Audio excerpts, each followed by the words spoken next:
It's October in Maine, and that means that the days and nights are getting colder. That does not mean it's time to pull out the boat, but it does mean that it's hot tub weather, and hot tubbing is exactly what I intended to do. But of course, I opened the hot tub and nothing. It's dead. I checked the breakers and the 30 amp was tripped. I tried resetting it and no good. So here we are. The nights are getting down to freezing and the hot tub is not hot. Now, I've done some work on the hot tub in the past, but nothing like this. Am I going to be able to figure this thing out before it freezes up and causes real damage? Let's give it a try.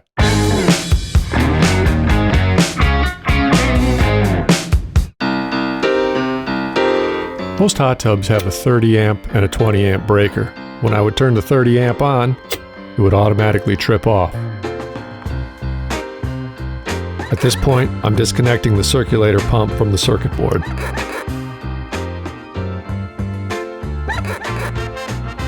Note that both the 20 amp and the 30 amp breakers are verified off. I should note that you are working around electricity and water, and if you're not comfortable with that, do not attempt this yourself. Here we get a look at the circulator pump, the piece that I need to take out and replace.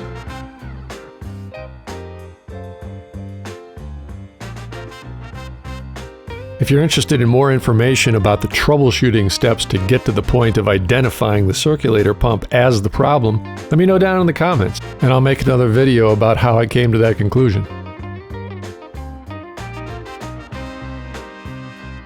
Just loosening up the piece that I'm going to swap the new pump into, making sure to take out that stopper. And this is a quick change and a little bit wet and messy.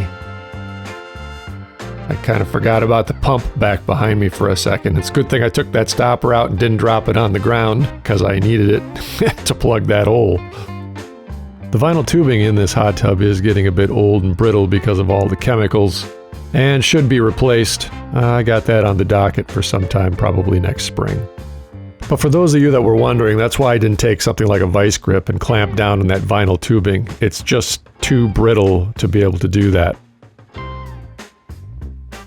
Again, this can be a little bit messy and a little bit wet, but if you get your thumbs in the right place at the right time.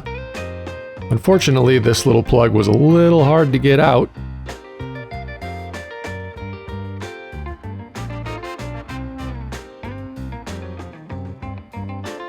But in the end, I got it out without spilling too much water.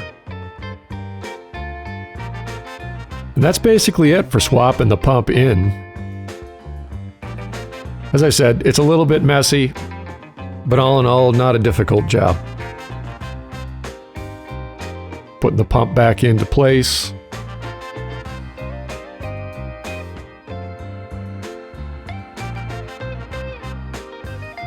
Here I'm connecting the copper ground wire in the back.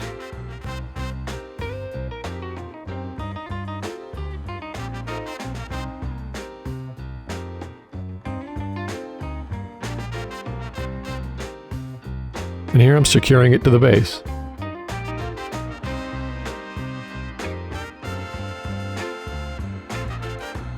Little cable management, and our work here is done.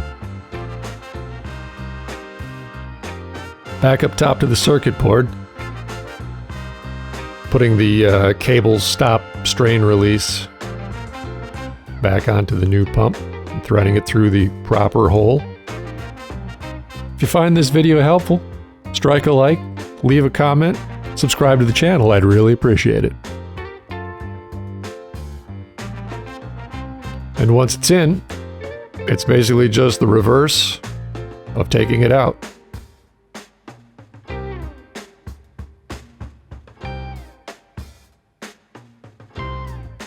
Putting on the ground wire.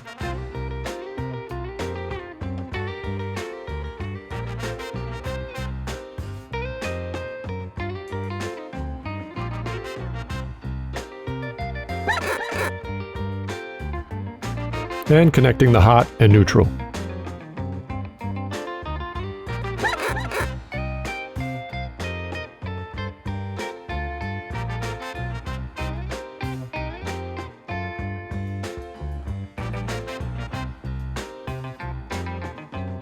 With that all in and the cover is replaced, time to activate the tub and see what we get. Tub's on. Jets are running. Looks like we're good to go. Well, all in all, it was a pretty easy fix, and I was able to get some quality tub time in. I really want to thank those of you who have subscribed to the channel so far. I really do appreciate it. If you haven't yet, please hit that subscribe button and strike a like.